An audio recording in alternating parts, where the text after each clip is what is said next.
বন্ধুগণ, অন্যান্য অঞ্চল থেকে আগমন করেছি চাতক পাখি নাই যার আলোচনা শোনার জন্য আমরা অপেক্ষমান। প্রখ্যাত আলমীন বিশিষ্ট ইসলামী চিন্তাবিদ হযরতুল আল্লাহ মাওলানা হাসান জাবিল সাহেব দামাত বরকাতুহুল আলিয়া, মুহতামিম জামিয়া ইসলামিয়া দারুল উলুম রূপগঞ্জ, খতিব বাইতুল মামুর জামে মসজিদ সায়েন্স ল্যাব ঢাকা। আমি হযরতকে মূল্যবান আলোচনা পেশ করার জন্য ইসলামী সম্মেলন বাস্তবায়ন কমিটির পক্ষ থেকে বিনীত অনুরোধ জ্ঞাপন করছি।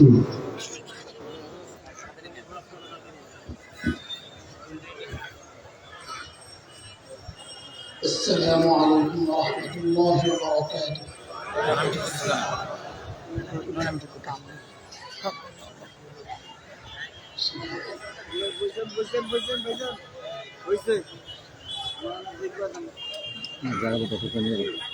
الحمد لله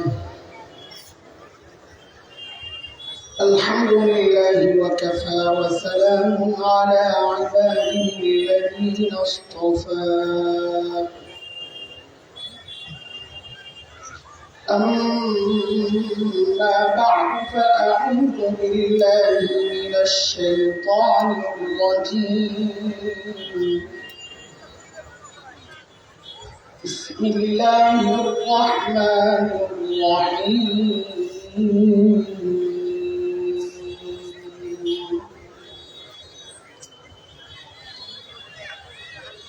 لقد من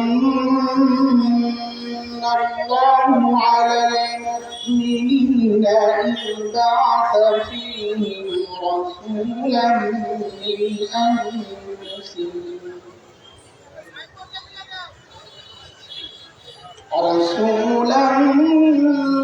من أنفسهم يتلو عليهم آياته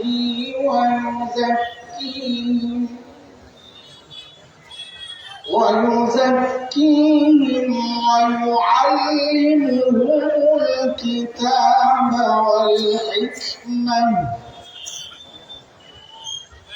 وإن كانوا من قبل لفي ضلال مبين. الله أكبر. آمنت بالله صدق الله العلي العظيم.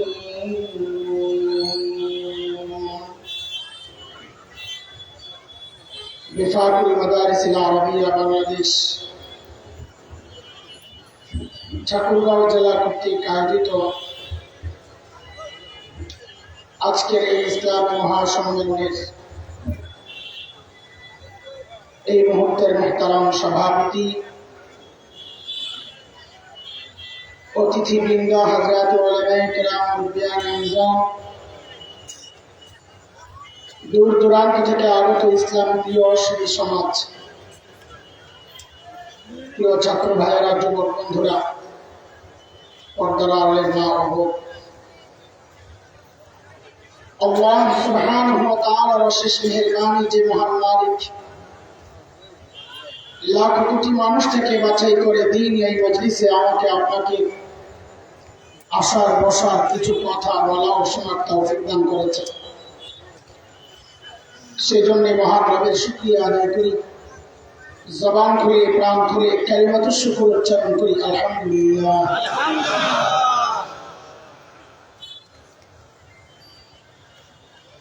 লম্বা সময় থেকে আপনারা দুইজন বুজুর্গ নিসবতের দিক থেকে, সম্পর্কের দিক থেকে যারা অনেক উঁচু মাপের মানুষ, একজন শেখুল আরব আল আজম হযরত হুসাইন আহমদ মদনী নওয়াল্লাহু মারকাদাহুল ভক্ত, আরেকজন উপমহাদেশের অন্যতম শ্রেষ্ঠ হাদিস বিশারদ শেখুল হাদিস আল্লামা আব্দুল আজিজুল হক রহমতুল্লাহি আলাইহির ভক্ত। নিসবত মানুষকে অনেক দামি বানায় দেয়। সাদামাটা কথা হলেও অনেক দামি দামি কথা তারা বলেছেন। বিশেষ করে আমাদের মুরব্বী আল্লামা মাহফুজুল হক হাফিজাহুল্লাহ দারুল দেওবন্দের ইতিহাস, ঐতিহ্য, বেফাক, এটার সৃষ্টি, উদ্দেশ্য সব কিছু আপনাদের সামনে এত সুন্দর করে তুলে ধরেছিলেন যে আমি একটু একটু শুনতেছিলাম, মন চাচ্ছিল যে এই কথাগুলো পাশে বসে বসে, কাছে বসে বসে যদি শুনতে পারতাম। অনেক ওজনওয়ালা কথা ছিল সেগুলো। আমরা আমাদের ঐতিহ্য ভুলে গেছি, ইতিহাস ভুলে গেছি। এই জন্য এগুলো বারবার শোনা দরকার। আমরা কারা? আমিও ওইরকম কিছু কথা বলার জন্যে কোরআন আল কারীমের সূরাত আলে ইমরানের 164 নম্বর আয়াতটা তিলাওয়াত করেছি। আল্লাহ তাআলার কাছে তৌফিক চাই, যে কথাগুলো বলার নিয়ত করেছি আল্লাহ যেন আমাকে সেই কথাগুলো সহজে বলার এবং আপনাদেরকে সহজে বোঝার এবং আমাদের সবাইকে আমলের তৌফিক দান করেন। শুরুতে একটু দৃষ্টি আকর্ষণ করতে চাই আপনাদের। আমি চাইবো যারা আমাদের বয়ানে বসবেন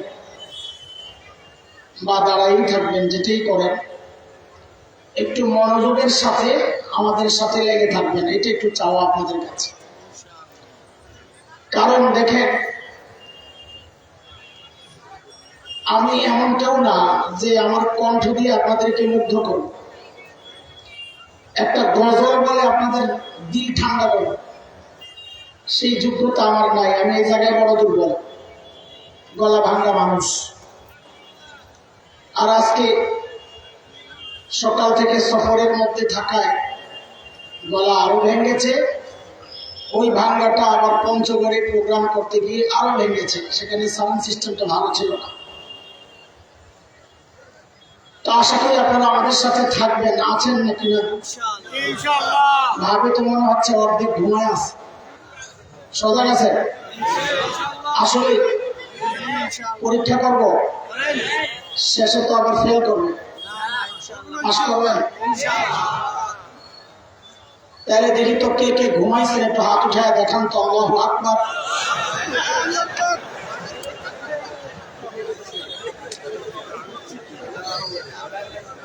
এই যদি হয় মনোযোগের অবস্থা।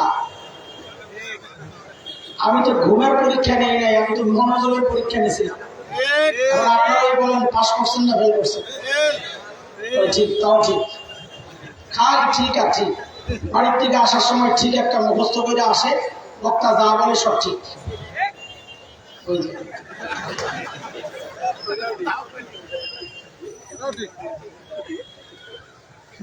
আমার সাথে একটু লেগে থাকা লাগে ইনশাআল্লাহ। দেখেন, মাওলানা আবুল হক ভাই বলেন, আমি বলেন, আমরা আসলে মাঠে ময়দানে বক্তা বলতে যা বোঝায়, আপনাদের মাথায় যে একটা সেট আপ আছে বক্তা, সেই যোগ্যতা আমাদের কারই নেই। আমাদের মূল কাজ আমরা পড়াই, শিক্ষক, এটাই মূল কাজ। মুরব্বীদের হুকুমে এদিক ওদিক যাওয়া, যেমন আপনাদের এখানেও আসছি মুরব্বীদের নির্দেশে। বহুদিন থেকে নানান ভাবে আবেদন করেছেন, রাজি হই নাই। আজকে আসতে একরকম বাধ্য হয়েছি, যেহেতু আমরা মুরব্বীদেরকে এখনো মেনে চলি আলহামদুলিল্লাহ। শুরু থেকে শেষ পর্যন্ত এক লাইনে চেষ্টা করব কথা বলার জন্য। এদিক ওদিক গেলেও আবার চলে আসবো, যাওয়ার সময় বলে যাবো যাচ্ছি, আসার সময় বলে আসবো, চলে আসছি জায়গায়। এবং আমি চাইবো শুরু থেকে শেষ পর্যন্ত আজকে পুরো বয়ানটা আমরা মুখস্থ করবো, মুখস্থ ইনশাআল্লাহ। মাঝে মধ্যেই পড়া জিজ্ঞেস করবো, মাদ্রাসার ছাত্রই তো বেশি আমাদের সন্তান, পড়া না পারলে কিন্তু মুরগি বানাই দেবে। হ্যাঁ, ঠিক আছে না ইনশাআল্লাহ?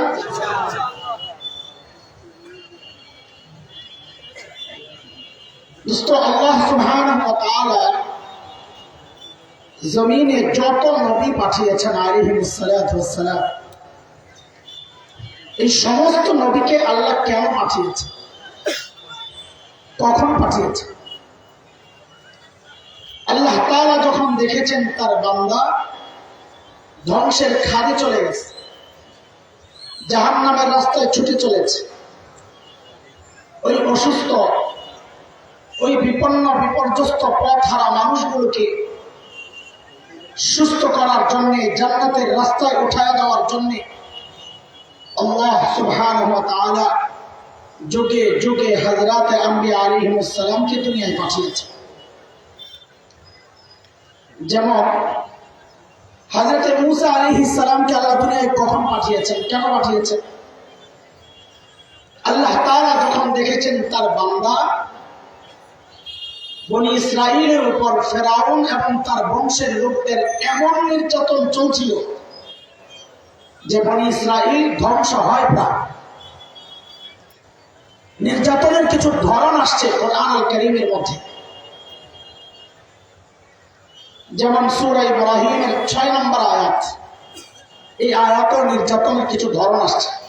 আল্লাহ বলেন, وَإِذْ قَالَ مُوسَى لِقَوْمِهِ اذْكُرُوا نِعْمَةَ اللَّهِ عَلَيْكُمْ إِذْ أَنْجَاكُمْ مِنْ آلِ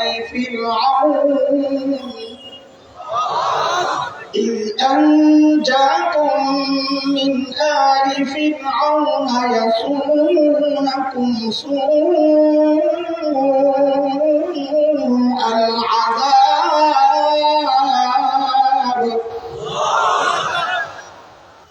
وَيُذَبِّحُونَ أَبْنَاءَكُمْ وَيَسْتَحْيُونَ نِسَاءَكُمْ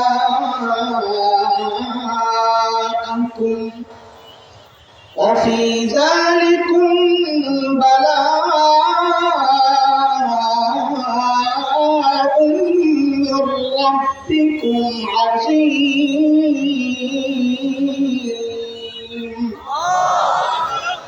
এই আয়াতে আল্লাহ নির্যাতনের ধরন দেখাইছে। ফেরাউন কি করত? যখন মেয়ে জন্ম নিত বনি ইসরাইলে রেখে দিত, ছেড়ে দিত, কিচ্ছু বলত না। কিন্তু যখনই ছেলে জন্ম নিত, গণকদের স্বপ্নের ব্যাখ্যায় আসছে বনি ইসরাইলে এমন এক ছেলে জন্ম নিবে যে আপনাকে ক্ষমতা থেকে টেনে নামাবে। ফেরাউন তার ক্ষমতা হারানোর ভয়ে বনি ইসরাইলে যখনই কোনো ছেলে জন্ম নেয় ঘরে ঘরে জবেদ করে হত্যা করে। আমাকে একটু বলেন তো, জবাব দেন তো, এই ছোট্ট বাচ্চা সদ্যজাত মাত্র জন্ম নেওয়া, যার শরীরের হাড্ডিগুলো এখনো গোশতের মতো নরম, আচ্ছা বলেন তো এই ছোট্ট বাচ্চাটা ফেরাউনের মতো এমন ক্ষমতাধর ব্যক্তিকে ক্ষমতা থেকে নামাতে পারত? এটা সম্ভব? বলেন বলেন, কথা বলেন। তাইলে ফেরাউনের ছোট্ট বাচ্চাকে এত ভয় পেত কেন? কারণটা কি? কারণ একটাই, এটা আল্লাহ তাআলার দুনিয়া পরিচালনার একটা সিস্টেম। কেউ যখন হক হয়, সে যত দুর্বল হোক না কেন, কেউ যখন বাতিল হয়, সে যত শক্তিশালী হোক না কেন, আল্লাহর সিস্টেম এটা, আল্লাহ ওই দুর্বল হকের ভয় ওই শক্তিশালী বাতিলের কলিজায় ঢুকায় আছে। এর এক জ্বলন্ত প্রমাণ হচ্ছে বাংলাদেশের আলেম ওলামারা। দুনিয়ার বহু জায়গায় ঘোরার সুযোগ আল্লাহ দিয়েছেন। আমার উপলব্ধি, সারা দুনিয়ার মধ্যে সবচাইতে নিরীহ প্রাণীর নাম বাংলাদেশের আলেম ওলামা। তারপরেও এত ভয় কিসের? কারণটা কি? আহলে শাইখুল ইসলাম আল্লামা আহমদ শফি নওয়ারাল্লাহু মারকাদা জীবন সায়ান্নে, জীবনের শেষ মুহূর্তে যখন হুইল চেয়ারের মধ্যে মানুষটা সোজা হয়ে বসে থাকতে পারেন না, কাত হয়ে যেত, মুজাহিদ মিল্লাত আল্লামা হাফেজ জুনায়েদ বাগদাদী নওয়ারাল্লাহু মারকাদা মানুষটা সোজা হয়ে দাঁড়ায় থাকতে পারতেন না, পা কাজ করত না। অথচ আমরা কি দেখেছি? এই দুর্বল মানুষগুলোর ভয়ে সারা দুনিয়া থাকতো অস্থির, কখন কোনটা ঘটাইয়া দেয়। কথা ঠিক কিনা বলে? কারণ কি? তারা দুর্বল হলে কি হবে? মানুষ যেহেতু হক, আল্লাহ দুর্বল হকের ভয় শক্তিশালী তাগুতের কলিজায় ঢুকায় আছে। এই পর্যন্ত যা বলেছি বুঝছেন আপনারা? ক্লিয়ার? হ্যাঁ, কথা বলা আমার সাথে কথা বলা লাগবে না, কিন্তু আমি আসতে যাবো না। বুঝছেন এই পর্যন্ত? সামনে যাওয়া যায় একটু একটু করে বুঝে বুঝে আগে বেরিয়ে ইনশাআল্লাহ। আচ্ছা আমাকে বলেন তো সর্বশ্রেষ্ঠ রাসূল কে? এমন ভাবে বললেন মনে হয় যেন শেষ কবির উম্মত হয়ে বড় বিপদে আছে। খুশি না আপনারা? ঢাকার একটা এমপি, সামান্য একটা এমপি, তার ছেলে যে পাটলায় আমাদের চিরুজবে এমপি বলে খায়, একটা এমপির বলে যদি এই পাটলায় আপনি আখরি পয়গম্বরের অনুমত হয়ে কেন মিনমিন করে কথা বলেন? গর্বের সাথে বলবেন। আমরা যেভাবে বলি এভাবে গর্ব প্রকাশ পায়। গর্বের সাথে বলবেন। যদি জিজ্ঞেস করা হয় সর্বশ্রেষ্ঠ রসুলকে, তো গর্বের সাথে বলবেন আমাদের রসুল মুহাম্মদ রাসূলুল্লাহ। বলেন তো আমার সর্বশ্রেষ্ঠ রসুলকে? আমাদের বলে নিজের গর্বটা প্রকাশ পায়। এই এক প্রশ্নের উত্তর দিয়েছেন, নাম্বার একটু কম পেয়েছে। আমরা ব্যবহার থেকে আসছি তো নাম্বার দিয়ে পুরোপুরি। সামনের প্রশ্নের উত্তর দিবেন একদম 100তে 100 নাম্বার পাওয়া লাগবে। আচ্ছা বলেন তো রোগী যদি ছোট হয়, ধরেন এই যে আমার গলা ব্যথা ভেঙে গেছে, এই ছোট রোগীর জন্য চিকিৎসার জন্য মানুষ কি করবে? এলাকার ডাক্তারের কাছে যাবে নাকি দেশের সবচেয়ে বড় ডাক্তারের কাছে যাবে? কিন্তু রোগী যদি বড় হয় তাও কি এলাকার ডাক্তার না বড় ডাক্তার? কত বড় রোগী যত বড়, মানুষ ডাক্তারও তালাশ করবে তত। কথা ঠিক কিনা বলেন? দুটারে মিল। আমি যে দুই কথা বললাম এই দুই প্রশ্ন এবার একসাথে করেন।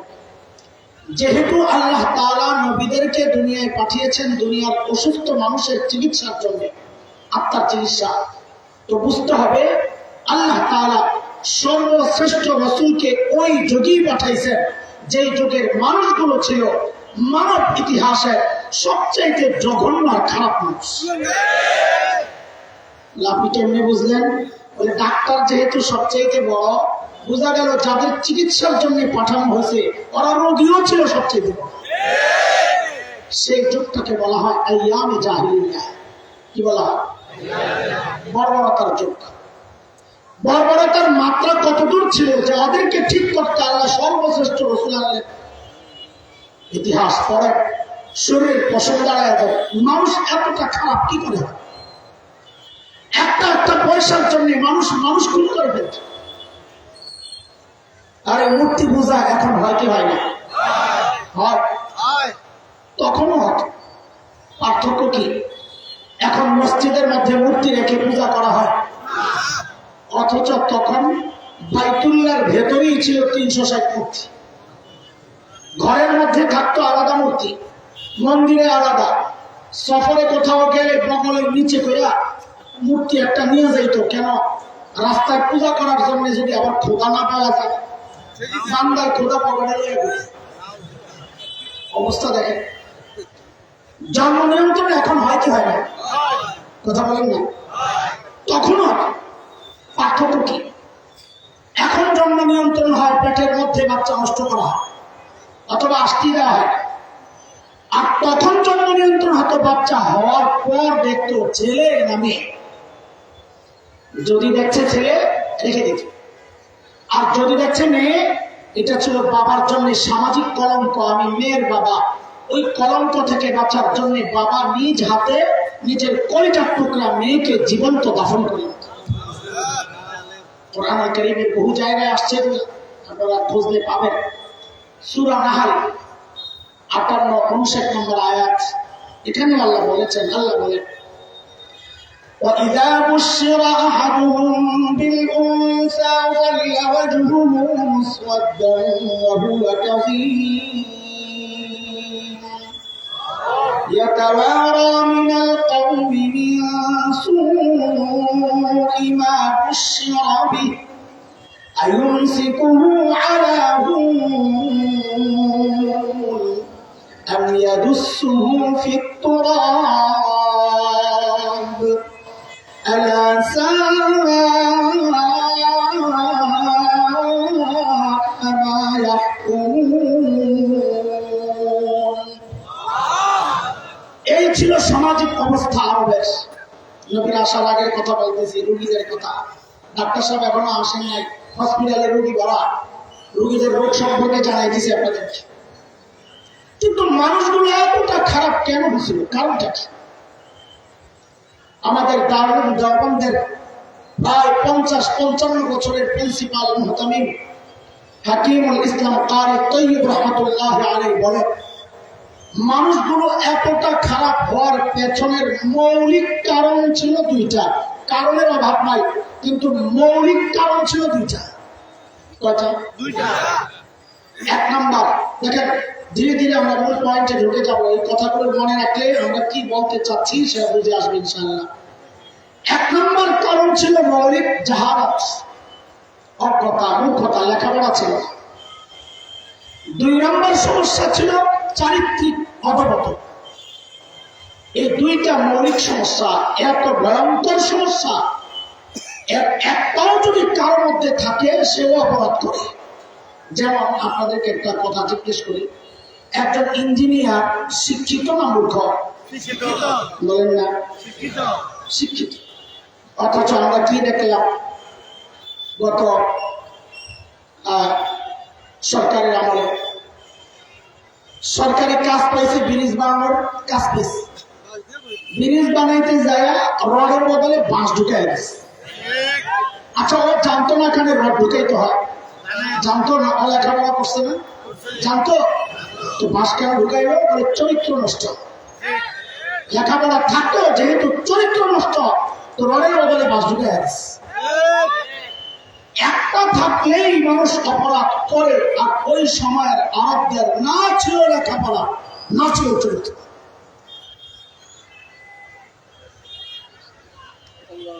তাহলে সমস্যা কয়টা পাইলা? বলেন তো একটু, সমস্যা কয়টা? আমার বলেন। এই মৌলিক দুই সমস্যা ঠিক করার জন্য, মোকাবেলার জন্য, সংশোধনের জন্য আল্লাহ সুবহানাহু ওয়া তাআলা সর্বশ্রেষ্ঠ রাসূলকে মৌলিক দুইটা দায়িত্ব আর জিম্মাদারি আর মিশন দিয়ে দুনিয়ায় পাঠায়া দিয়েছেন। সমাধান দুইটা দিয়ে দুনিয়ায় পাঠায়া দিয়েছেন। সমস্যা কয়টা? আল্লাহ সমাধান দিয়ে পাঠাইছেন কয়টা? বলেন না, আবার বলেন। সমস্যা কয়টা? সমাধান আবার বলেন। আল্লাহর হাবিব নবুয়ত পেয়ে ঘোষণা দিলেন, ইন্নামা বুইসতু মুআল্লিমা বুইসতু লিউতাম্মিমা মাকারিমাল আখলাক।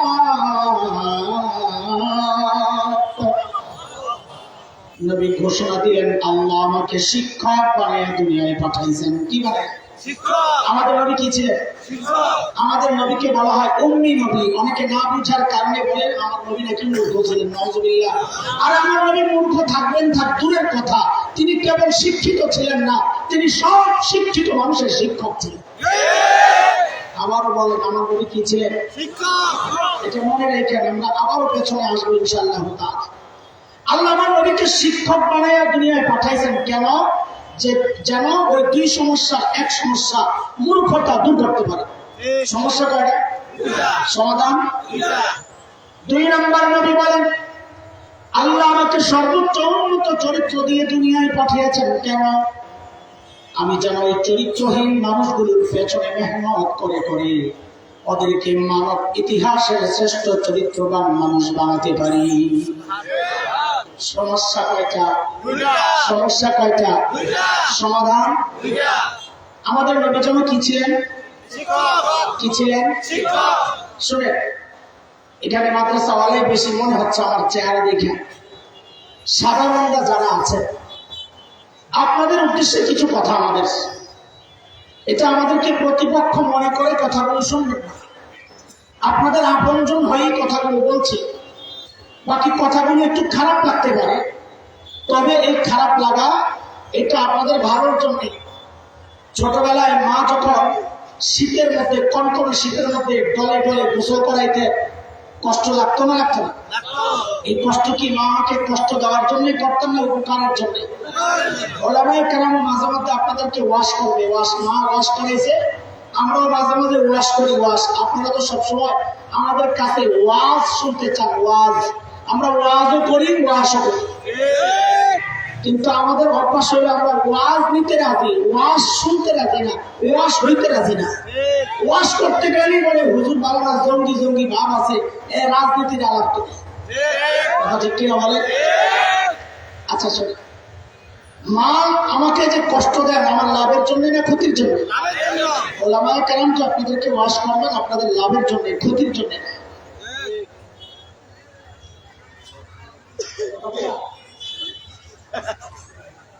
সাহস আছে বেটা? আল্লাহ কি বলতেছিলাম? সুবহানাল্লাহ। আচ্ছা ঠিক আছে, আপনারা যারা মাদ্রাসা শিক্ষায় শিক্ষিত, আপনাদের গর্বের উপলক্ষের শেষ নেই। আপনারা কেউ ডাক্তার, আপনাদের গর্ব; কেউ ডক্টর পিএইচডি করা, আপনাদের গর্ব; কেউ সমাজপতি, শিল্পপতি, আপনার গর্ব; কেউ বড় বাড়িওয়ালা, ব্যবসা, আপনার গর্ব; কারো ছেলে মেয়ে ইউরোপ আমেরিকা থাকে, গর্ব; কেউ মেম্বার, চেয়ারম্যান, এমপি, মন্ত্রী, তার গর্ব। কিন্তু আমরা যারা মাদ্রাসাওয়ালা, যারা আমরা মাদ্রাসায় পড়াচ্ছি, আমাদের গর্বের এত উপলক্ষ নেই। তবে একটা গর্বের উপলক্ষ আছে যা আপনাদের নেই, সেটা হলো আমরা যে লেখাপড়া করাচ্ছি, আমাদের গর্বের জায়গা হচ্ছে আমাদের লেখাপড়ার গোড়ায় মুহাম্মদুর রাসূলুল্লাহ সাল্লাল্লাহু আলাইহি ওয়াসাল্লাম। কিভাবে? কারণ আমি যার কাছে পড়েছি, তিনি যার কাছে পড়েছেন, তিনি যার কাছে পড়েছেন, এইভাবে আমাদের লেখাপড়া শেষ যায় নবী পর্যন্ত ঠিক। আমি একটা উদাহরণ না দিলে আপনারা বুঝবেন না। ধরেন আমরা বুখারী শরীফ পড়েছি, আলহামদুলিল্লাহ, এখানে অনেক আছেন বুখারী পড়েছেন, শিক্ষকও থাকতে পারেন, আমি জানি না, আছেন নিশ্চয়ই। বুখারীর প্রথম হাদিস ইন্নামাল আ'মালু বিন্নিয়াত, এই হাদিসটা আমি ঢাকার ফরিদাবাদ মাদ্রাসায় পড়েছি। আমার উস্তাদ মুহতারাম শেখুল হাদিস আল্লামা আব্দুল হাফিজ রাহমাতুল্লাহ আলাইহি, এই হাদিসটা আমি ভারতের দারুল দেওবন্দে পড়েছি। আমার উস্তাদ মুহতারাম শেখুল হাদিস আল্লামা নাসির খান রাহমাতুল্লাহ আলাইহি, আমার এই হাদিসের এই দুই উস্তাদের উস্তাদ শেখুল আরব ওয়াল আজম, আমাদের আজকের মেহমানের দাদা শেখুল আরব ওয়াল আজম হযরত হুসাইন আহমদ মাদানী রাদিয়াল্লাহু আনহু। তার উস্তাদ ছিলেন শেখুল হিন্দ হযরত মাহমুদ হাসান দেওবন্দি রাহমাতুল্লাহ আলাইহি। তার উস্তাদ ছিলেন কাসিমুল উলুম ওয়াল খায়রাত ইমাম কাসিম নানুতুবি রাহমাতুল্লাহ আলাইহি। তার উস্তাদ ছিলেন শাহ আব্দুল গনি মুজাদ্দিদ দেহলভী রাহমাতুল্লাহ আলাইহি। তার উস্তাদ ছিলেন শাহ মুহাম্মদ ইসহাক দেহলভী রাহমাতুল্লাহ আলাইহি। তার উস্তাদ ছিলেন শাহ আব্দুল আজিজ মুহাদ্দিস দেহলভী রাহমাতুল্লাহ আলাইহি। তার উস্তাদ ছিলেন শাহ ওয়ালিউল্লাহ মুহাদ্দিস দেহলভী রাহমাতুল্লাহ আলাইহি। তার উস্তাদ ছিলেন আবু তাহের আল মাদানী রাহমাতুল্লাহ আলাইহি। তার উস্তাদ ছিলেন ইব্রাহিম কুর্দি রাহমাতুল্লাহ আলাইহি। তার উস্তাদ ছিলেন আহমদ আল মুশাশি রাহমাতুল্লাহ আলাইহি। তার উস্তাদ ছিলেন আহমদ আশ-শিন্নাবি রাহমাতুল্লাহ আলাইহি। তার উস্তাদ ছিলেন যায়নুদ্দিন আল মিসরি রাহমাতুল্লাহ আলাইহি। তার উস্তাদ ছিলেন মুহাম্মদ আর-রামালি রাহমাতুল্লাহ আলাইহি। তার উস্তাদ ছিলেন আহমদ ইবনে আলী আল হাজার আল আসকানি রাহমাতুল্লাহ আলাইহি। তার উস্তাদ ছিলেন ইব্রাহিম আত-তানুখি রাহমাতুল্লাহ আলাইহি। তার উস্তাদ ছিলেন আবুল আব্বাস আল হাজ্জার রাহমাতুল্লাহ আলাইহি। তার উস্তাদ ছিলেন আবু আলী আজ-জুবাইরি রাহমাতুল্লাহ আলাইহি। তার উস্তাদ ছিলেন আবুল ওয়াক্ত আস-সিদসি রাহমাতুল্লাহ আলাইহি। তার উস্তাদ ছিলেন আবুল হাসান আদ-দাউদি রাহমাতুল্লাহ আলাইহি। তার উস্তাদ ছিলেন আবু মুহাম্মদ আস-সারাখসি রাহমাতুল্লাহ আলাইহি। তার উস্তাদ ছিলেন আবু আব্দুল্লাহ ফিরাবি রাহমাতুল্লাহ আলাইহি। তার উস্তাদ ছিলেন মুহাম্মদ ইবনে ইসমাঈল ইমাম বুখারী রাহমাতুল্লাহ আলাইহি। তার উস্তাদ ছিলেন হুমায়দি রাহমাতুল্লাহ আলাইহি। তার উস্তাদ ছিলেন সুফিয়ান ইবনে উয়াইনা রাহমাতুল্লাহ আলাইহি। তার উস্তাদ ছিলেন ইয়াহইয়া ইবনে সাঈদ আল আনসারী রাহমাতুল্লাহি আলাইহি, তার উস্তাদ ছিলেন মুহাম্মদ ইবনে ইব্রাহিম আত-তাইমি রাহমাতুল্লাহি আলাইহি, তার উস্তাদ ছিলেন আলকামা ইবনে ওয়াক্কাস আল-লাইসি রাহমাতুল্লাহি আলাইহি, তার উস্তাদ ছিলেন ওমর ইবনুল খাত্তাব রাদিয়াল্লাহু আনহু, তার উস্তাদ ছিলেন মুহাম্মদুর রাসূলুল্লাহ সাল্লাল্লাহু আলাইহি ওয়াসাল্লাম। এটা আমাদের গর্ব, আমাদের শিক্ষার গোড়ায় মুহাম্মদুর রাসূলুল্লাহ। আপনারা যারা গর্ব করেন এত, ডাক্তার সাহেব, ইঞ্জিনিয়ার সাহেব, আপনাদেরকে খাটো করার জন্য বলছি না কথাগুলো, হৃদয়ে আফসোসের আগুন জ্বালাইতে কথাগুলো বলছি। আপনাদের শিক্ষার গোড়ায় খুঁজে পাননি না? কেন পান? এই গর্বের পরিচয় দেওয়ার অধিকার আপনারও ছিল, পাচ্ছেন না কেন? কারণ কুচক্রীরা, আমার ভাই আল্লামা মাহফুজুল্লাহ বলেছেন কথাগুলো, আমাদের গোড়া থেকে কিভাবে কাটা হয়েছে। কুচক্রীরা আমার আপনার সামনে এমন এক সিলেবাস রেখেছে, যে সিলেবাসে লেখাপড়া করে এই গর্বের পরিচয়টা দেওয়া যায় না। সাম্প্রতিক কালে আমরা দেখেছি এই গর্বের পরিচয় যে আমাদের শিক্ষার গোড়ায় মুহাম্মদ রাসূলুল্লাহ সাল্লাল্লাহু আলাইহি ওয়াসাল্লাম, এই গর্বের পরিচয় থেকে দেশের অধিকাংশ শিক্ষার্থীকে তো আমরা বঞ্চিত করেছে। আমাদের আরেকটা গর্বের পরিচয় ছিল, আছে, ওইটাও কাটার চেষ্টা হয়েছে। একটু বলেন তো জোরে সোরে, আমরা কার সন্তান? জোরে বলেন, জোরে বলেন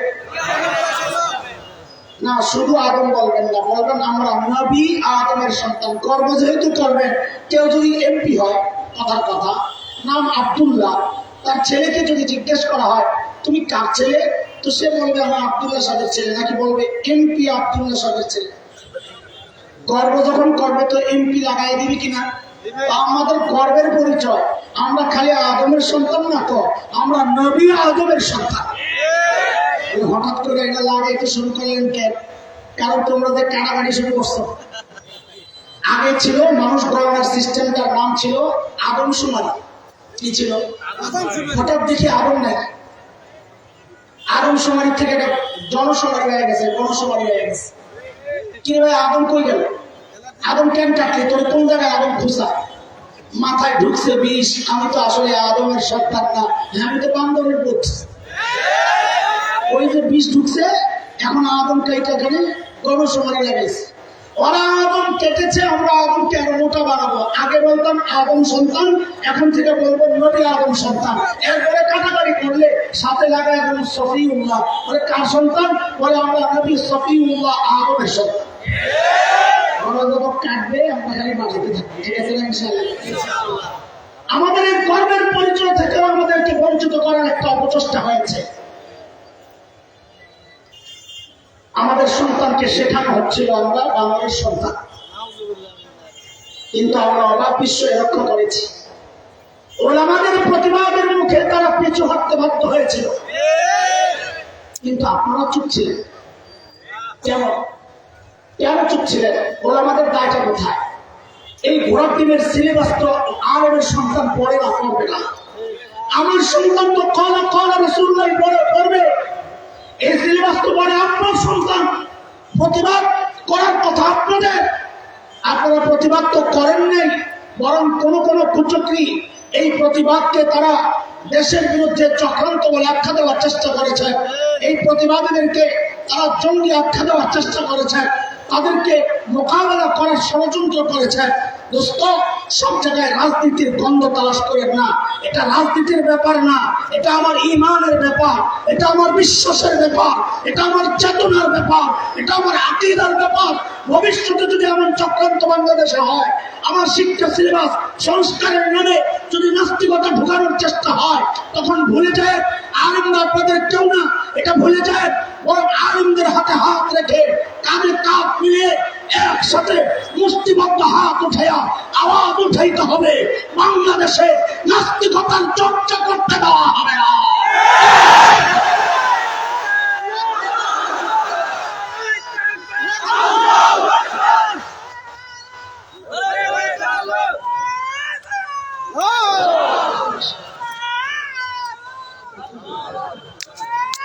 الحمد لله الذي عافاني مما ابتلاك بشر فضلني على كثير ممن خلق تفضيلا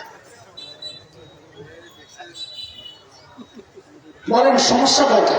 দুইটা। মনে আছে না? হারিয়ে গেছে না? সমস্যা কয়টা? দুইটা। সমাধান দুইটা। আল্লাহর হাবিব ওই দুই সমাধান সহ যখন ওই বর্বরদের পেছনে মেহনত শুরু করলেন, আহারে এখন ওই বর্বররা আর বর্বর নেই, তাদের পরিচয় পাল্টে গেছে। বলে নতুন পরিচয় বলেন। বলে আমি কি বলবো? আল্লাহকে জিজ্ঞেস করলাম, মালিককে জিজ্ঞেস করলাম, মালিক এই বর্বরদের নতুন পরিচয় বলেন। তো আল্লাহ তাআলা জানায়া দিলেন, সীমাহুম ফি উজুহিহিম মিন আতারিস সুজুদ, ওদের চেহারার মধ্যে সেজদার চিহ্ন দেখবা। বলে সেজদার চিহ্ন তো বাহির দিয়া, তার মানে বাহিরে ফিটফাট, আবার ভেতরে সদরঘাট কিনা? আল্লাহ বলেন না না না, আমার নবীর সাহাবীরা বাহিরও এক নাম্বার, ভেতরও এক নাম্বার। বলে ভেতরে এক নাম্বার আমরা বুঝবো কেমনি? তো আল্লাহ জবাব দেন, বান্দা তোর বুঝার দরকার কি? আমি ওদের কলবের পরীক্ষা নিয়েছি, আমি দেখেছি ওই পরীক্ষায় ওরা পাস। আল্লাহ বলেন أولئك الذين امتحن الله قلوبهم للتقوى لهم مغفرة وأجر عظيم। নবীকে জিজ্ঞেস করলাম, ইয়া রাসূলুল্লাহ ওই বর্বরদের নতুন পরিচয় বলেন। আল্লাহর হাবিব জানায় দিলেন, জানালে আমার সাহাবীদেরকে তোরা বর্বর বলিস না, ওরা আর এখন বর্বর নাই। বলে তো নতুন পরিচয়টা বলেন না।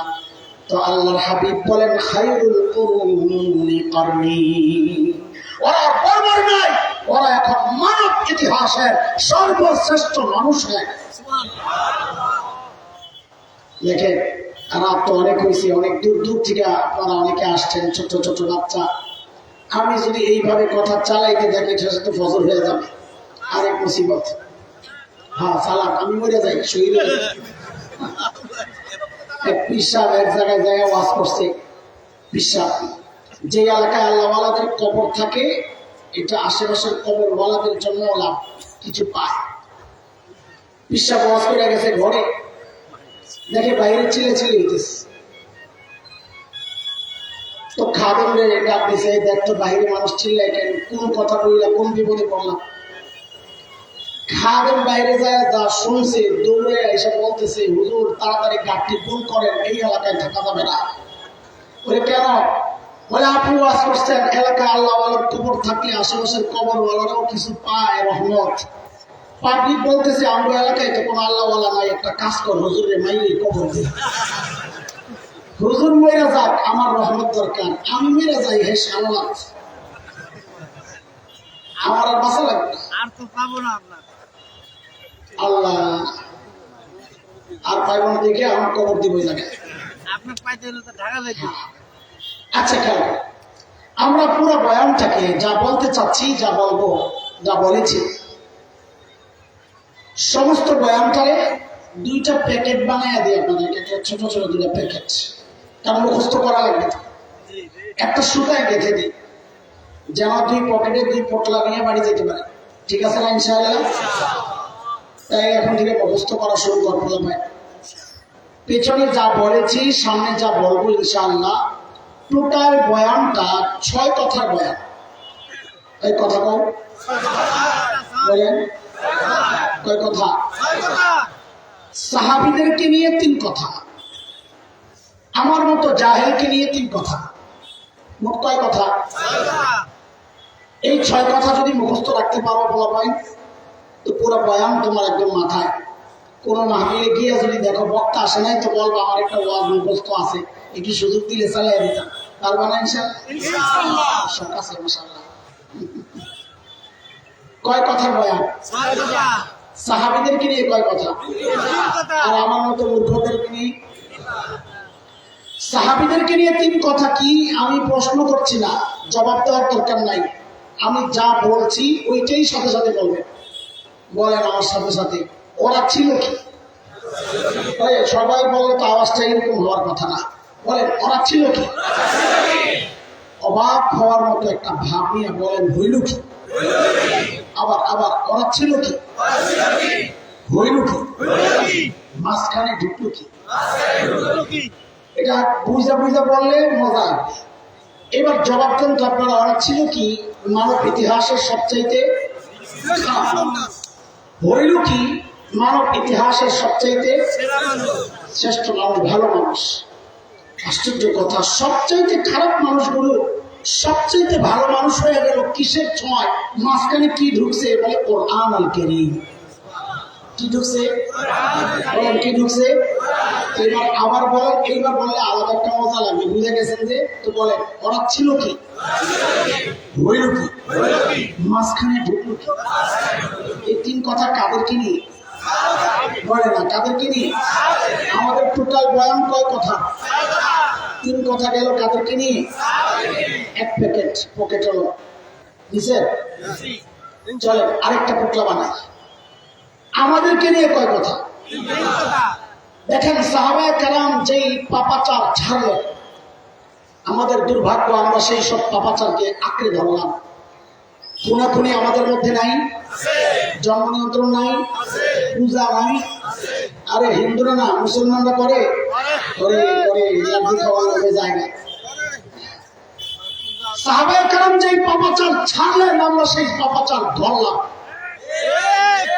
সাহাবায়ে কেরাম যে কোরআন ধরে সর্বশ্রেষ্ঠ হয়ে গেলেন, আমরা সেই কোরআনী শিক্ষাকে ছাড়লাম। ঠিক আছে কথা? এটা আমাদের জন্য সৌভাগ্যের কথা, গর্বের কথা না আফসোসের কথা? বলেন। তাহলে এবার আমাদের তিন কথা ঠিক করে ফেলাম। বলেন আমার সাথে, ধরলাম কি? আফসোসের ভাবে বলবেন ছাড়লাম কি? আবার আবার ধরলাম কি? ছাড়লাম কি? মোনাজাতের মতো আমার হাত ওঠেন তো আমার সাথে, এরকম হাত ওঠা বুঝে ওঠেন লাগবো না। এবার কপালে একটা জোরে বাড়ি মারেন, আহারে করলাম কি? আপনারা আহারে তো আমার পছন্দ হয় নাই।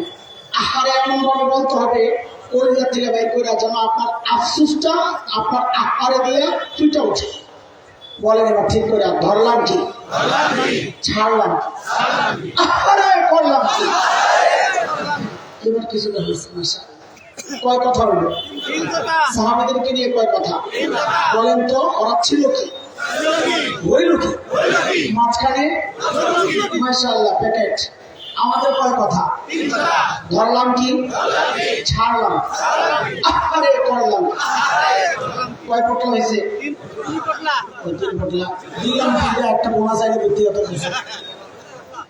হ্যাঁ পোটলা আসলেই তিনটা, এটা শেষে দেবো আরেক পোটলা, কিন্তু কি প্রবলেম কস কি জন্য? আল্লাহ আল্লাহ। আজকের টোটাল বয়ান কয় কথা? খুব খেয়াল করেন, এই যে 6 কথা দিয়ে একটা ব্রেকেট দিলাম না, দেখবেন এর বাহিরে আমি যাচ্ছি না কোথাও। যা বলি যা বলবো দেখবেন এর ভেতরেই ঘোরাফেরা করতেছি। নানান জায়গায় যাবো, আবার ঢুকে যাবো চট্টগ্রাম। কি করে?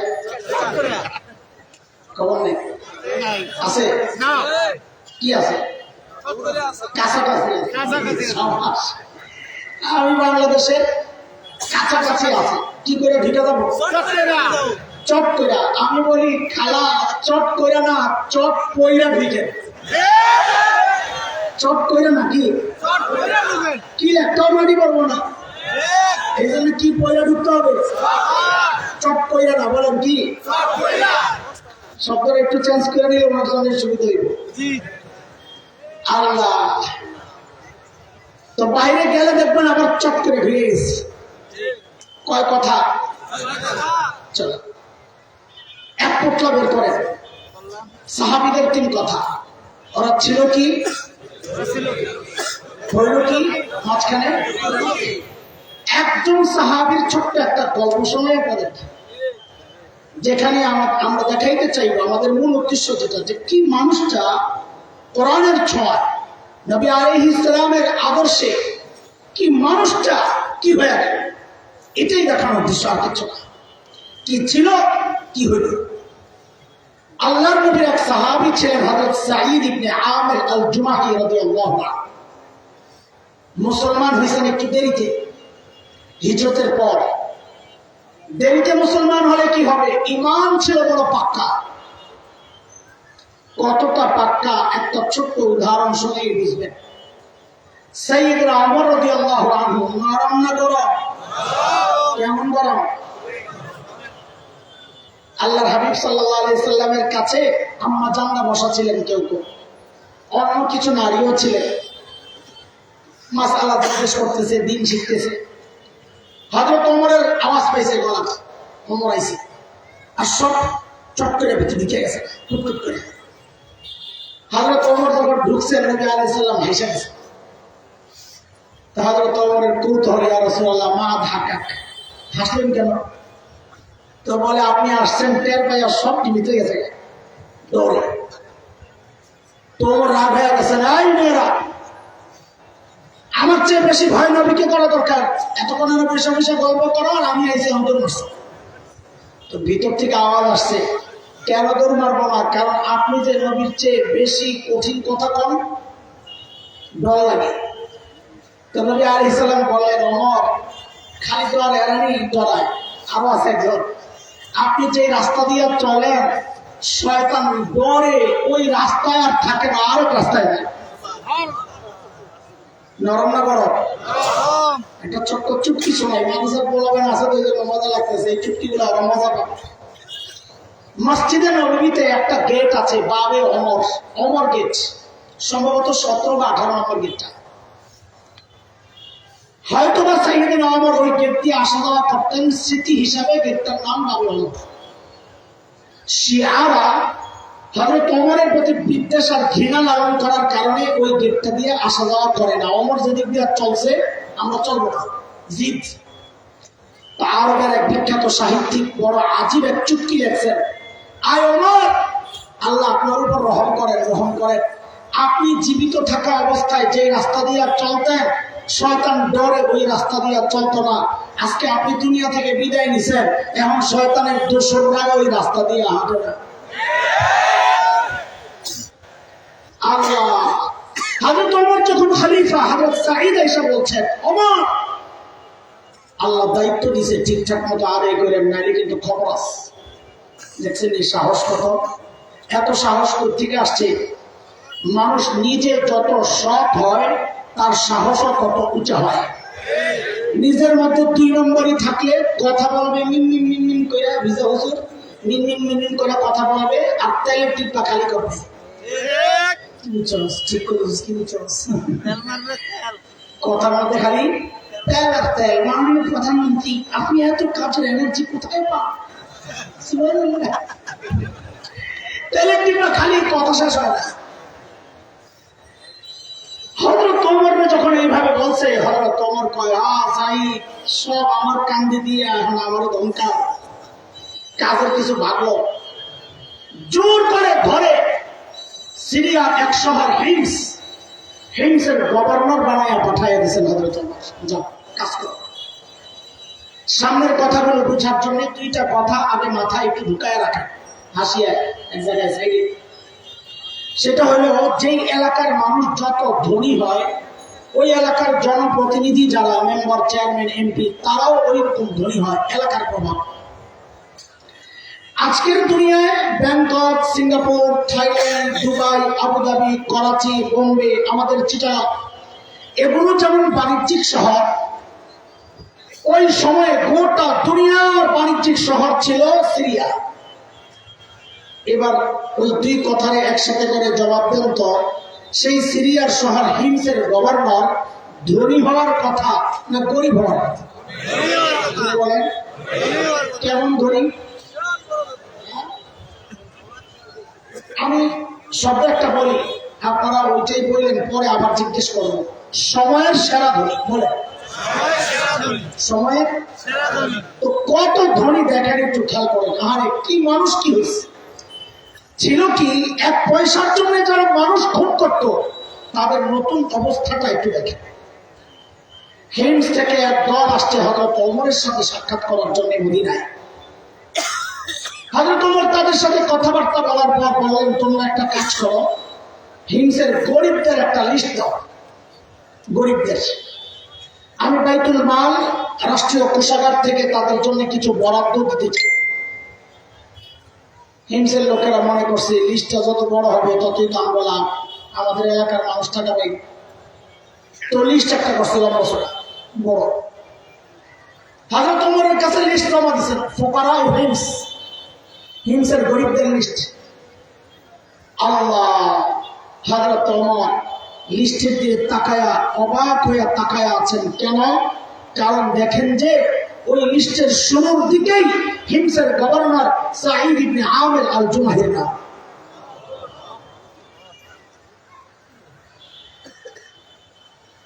অথচ হওয়ার কথা সময়ের। সাইয়েদনা ওমর জানতে চাইলেন, আমি এরকম ফাঁকে এরকম কি ব্যাপার, তোমাদের গভর্নর বুঝি গরিব মানুষ? হিমসের লোকেরা জবাব দিলেন, বালা আমি রুনা আফকরনা, আমাদের গভর্নর শুধু গরিব না, হিমসের মধ্যে সবচাইতে গরিব।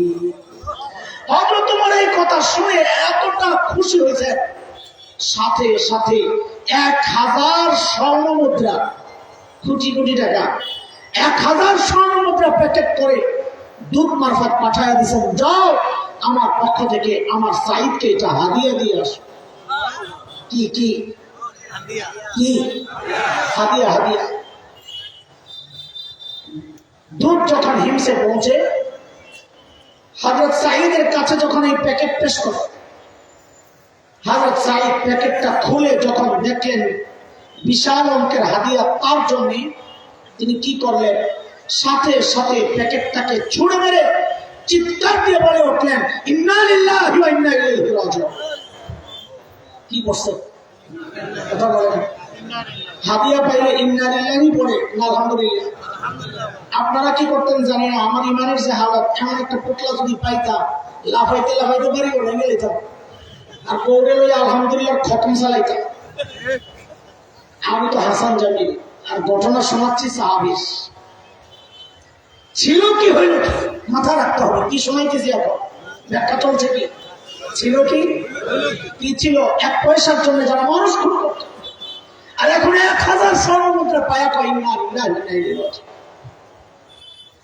বিবি এই কথা শুনে ভেতর থেকে এমন ভয় পাইছে, আরে মদিনা থেকে দূত আসছে, না জানি কোন দুঃসংবাদ নিয়ে যায়।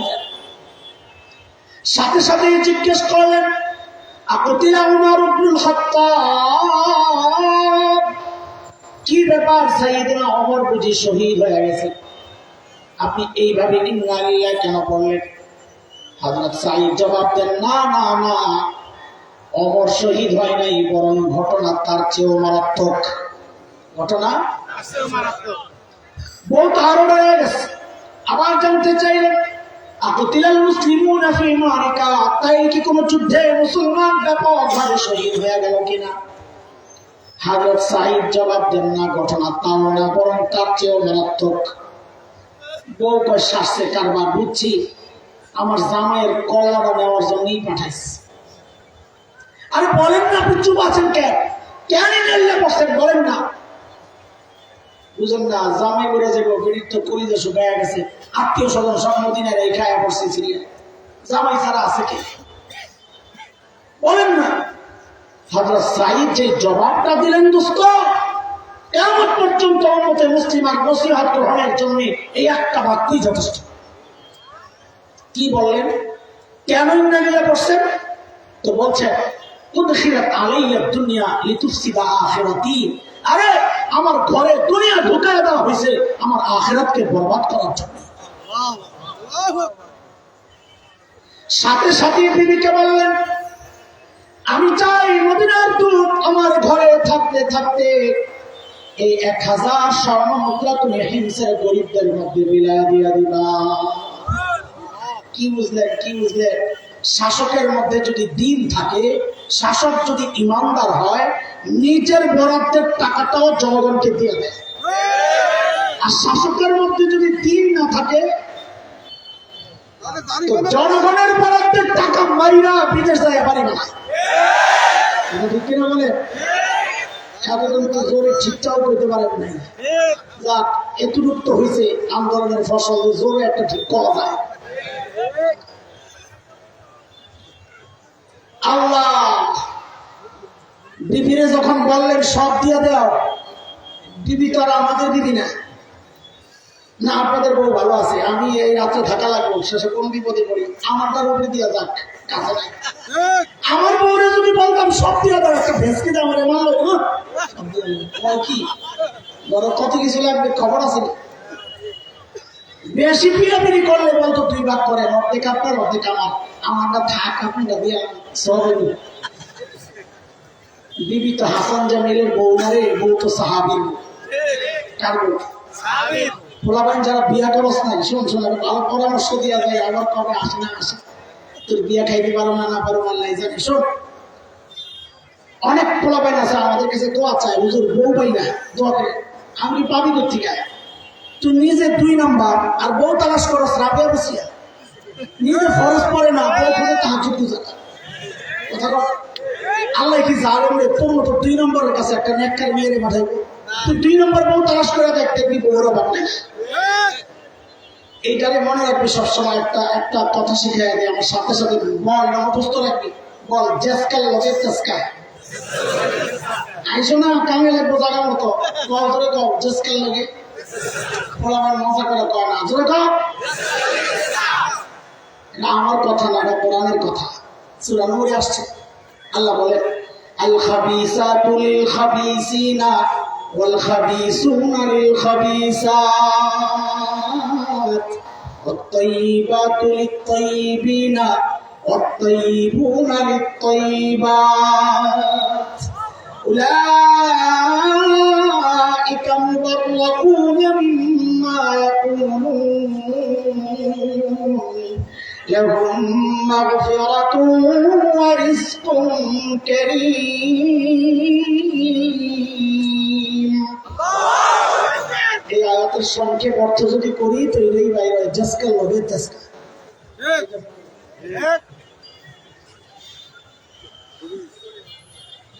এটা যারা এখনো বুঝেন নাই, মুরব্বীদের লগে পরামর্শ করে বুঝাবে।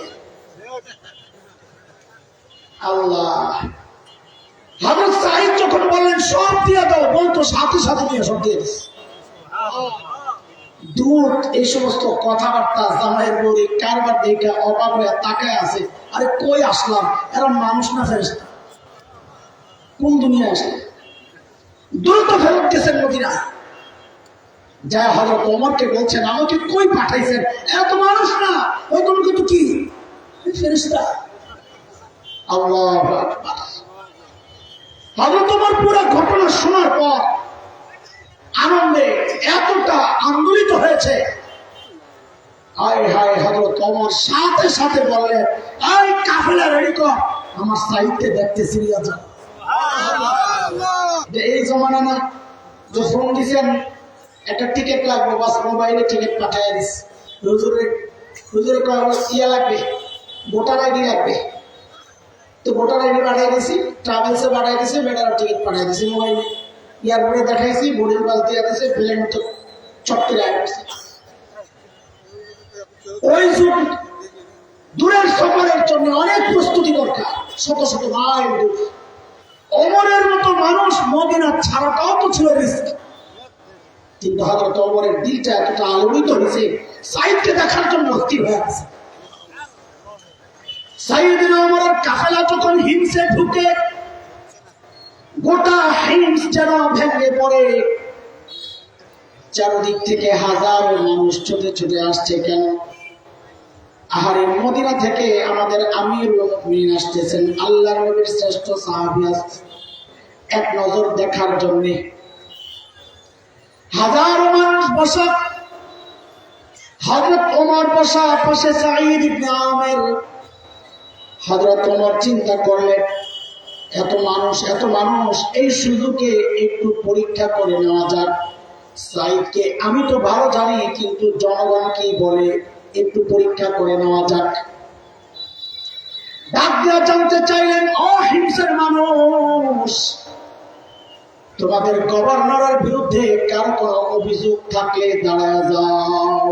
বাপরে বাপ, এই যুগে যদি 3 মাস আগের কথাই ধরেন, ঢাকা থেকে কোন নেতা আইসা যদি এত বড় মজমা মধ্যে ডাক দিয়ে বলতো, এই আপনাকে নেতার বিরুদ্ধে কারো কোনো অভিযোগ আছে, তো পাবলিক মাথা নিচের দিকে দিয়া বলতো কি অভিযোগ তো আছে, দাঁড়ানো না, এখন দাঁড়াইলে সকালে শুয়ে পড়া লাগবে।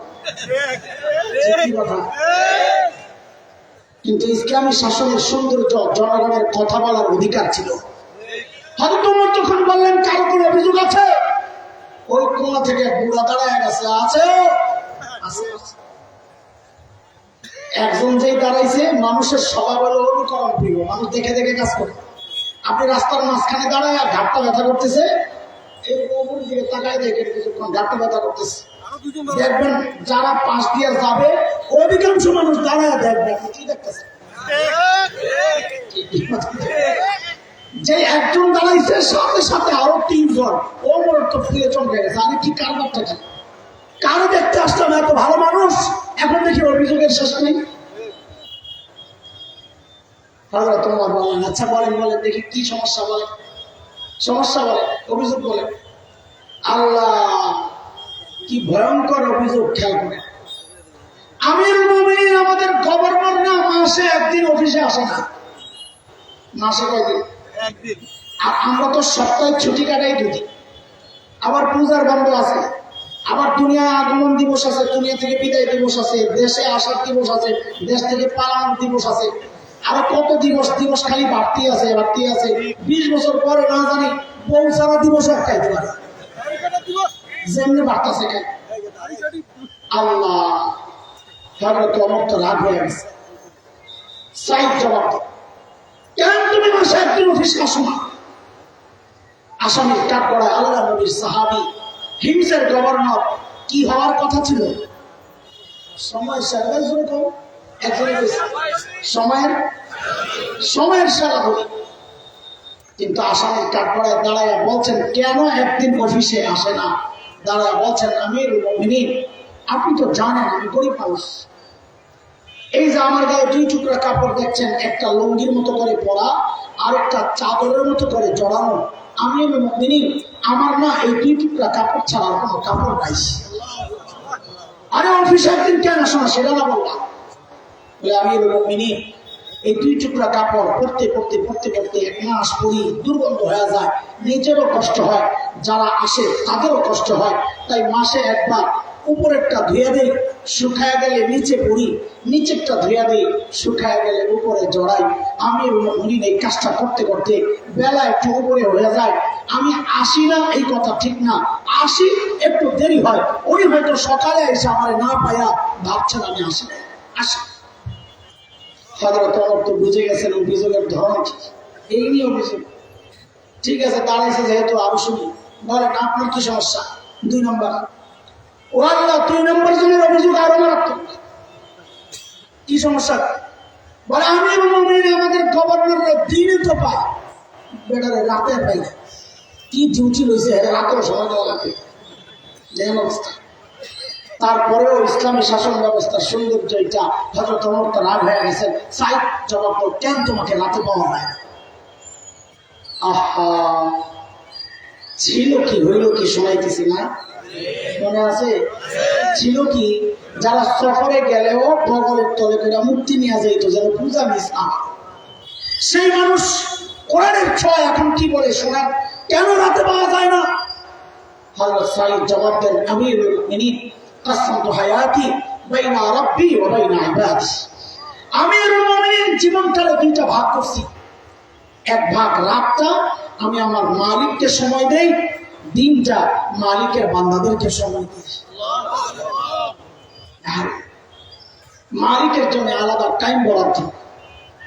আমরা তো ব্যস্ত মানুষ, কত কাজ, আমাদের ব্যবসা আছে, চাকরি আছে, সমাজ আছে, সংসার আছে, রাজনীতি আছে, আবার বন্ধু বান্ধবের সাথে একটু আড্ডাও দিতে হয়, একটু ফেসবুকও চালাইতে হয়, কত কাজ, মালিককে টাইম দেওয়ার সময় কোথায়?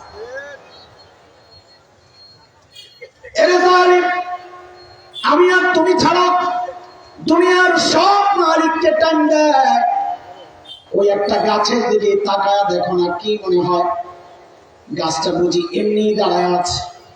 না না না, ওই গাছটাও দাঁড়ায়া দাঁড়ায়া মালিকের তাসবিহ করে। যে কুকুরটাকে নির্দিষ্ট প্রাণী মনে করে তাড়ায়া দেই, ওই কুকুরটাও রুকুর হালতে মালিকের তাসবিহ পড়ে। যে পোকামাকড় গুলো পায়ে তলে মেরে ফেলি, ওই পোকামাকড় গুলো সেজদার হালতে মালিকের তাসবিহ পড়ে। পড়ে রাখতে বলে আমি আর তুমি, আমাদের হাতে সময় নেই। অথচ এই হায়াতের একটা ভাগ ফেসবুক কিন্তু ঠিকই পায়, এই হায়াতের একটা ভাগ ইউটিউব কিন্তু ঠিকই পায়। খেলোয়াড়েরা পায়, গায়ক গায়িকা পায়, নায়ক নায়িকা পায়, আমার নেতা পায়, আমার সন্তান পরিবার পায়, পায় না কেবল আমার মালিককে টাইম দেওয়ার সময় আমার হাতে নেই।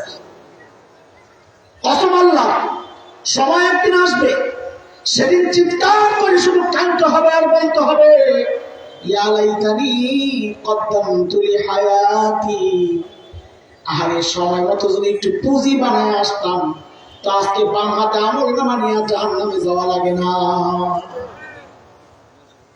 বাবা, আমার ভাই, আমার কলিজার টুকরা সন্তানেরা, একটু বাইরে যাচ্ছি, আবার চলে আসবো জায়গায়, মনে আছে ইনশাল্লাহ কথার ধরন, আবার আসবো আমরা ইনশাল্লাহ। একটু কথা বলেনি, অনেক যুবকরা আছে, পুঁজি বানাও ভাই, পুঁজি বানাও। পুঁজি কিন্তু লাগবে, পুঁজি ছাড়া দেওয়া যাবে না। ফাঁকে পুঁজির একটা ছোট্ট গল্প শোনাই, তোমরা অনেক বাচ্চারা আছো, তোমরাও শোনো। গত 2 বছর আগে আমার মাদ্রাসার এক উস্তাদ একদিন আমাকে আমার অফিসের মধ্যে বলেন, কি ভাই আসেন আপনার একটা ভিডিও দেখাই তার মোবাইলে। কোন এক আরব দেশের এক টেলিভিশনের একটা সাক্ষাৎকার প্রোগ্রাম, একজন একটা ছোট্ট বাচ্চার সাক্ষাৎকার নিচ্ছে। বাচ্চাটার বয়স বড় জোর 13-14 হবে। বাচ্চাটা অন্ধ। অন্ধ মানে কেমন অন্ধ? চোখ ভেতরের দিকে ডাবানো, আমরা আরবিতে বলি মাকফুফুল আইন, গর্ত গর্ত। তো উপস্থাপক যিনি প্রোগ্রামটা চালাচ্ছেন, সঞ্চালক, তিনি বাচ্চাটাকে জিজ্ঞেস করছেন, আচ্ছা তোমার যে চোখের নিয়ামতটা নাই, তুমি কি আল্লাহর কাছে এই নিয়ামতটা ফেরত চাও? আল্লাহ আমার এই নিয়ামত ফেরত দাও, চাও? বাচ্চাটা না ভাবলেশীল জবাব দিয়ে দিল যে না, আমি এই নিয়ামত ফেরত চাই না, আমি এই নিয়ামত। আমি তো শুনে অবাক হয়ে গেছি, কি বলে, কি বোকা নাকি? চোখের নিয়ামত ফেরত চায় না, কেমন কথা? তো বুঝলাম, আরে বাচ্চা মানুষ, মেচুরিটি আসে নাই, বুঝ আসে নাই, এই নিয়ামত কত বড় দামি নিয়ামত বুঝে না। তা আমি তো ভিডিও দেখে অবাক হয়েছি, কিন্তু যিনি সামনাসামনি বসা, তার তো আরো অনেক বেশি অবাক হওয়ার কথা, তাই না? তো তিনি অনেক বেশি অবাক হয়ে জিজ্ঞেস করলেন, লিমাযা, আরে কেন তুমি এই নিয়ামত ফেরত চাও না? কি ব্যাপার? আরে বাচ্চাটার জবাবটা শুনি না বুঝছি, বোকা ও না, বোকা তো আমি। আল্লাহকে হাজির নাজির রেখে বলছি আপনাদেরকে, ওর জবাবটা শুনে আমি সাথে সাথে কান্না করে দিচ্ছি। আরে বললো কি, যা বললো কি? ও বলো কি জানে, ওকে যখন জিজ্ঞেস করা হলো তুমি কি নিয়ামত ফেরত চাও, বলে না চাই না। কেন চাও না? বলে কি, দেখেন কি পুঁজি বানাইছে, এই জন্য বললাম পুঁজি বানাও। সে কি পুঁজি বানাইছে দেখেন, ছোট্ট মানুষ।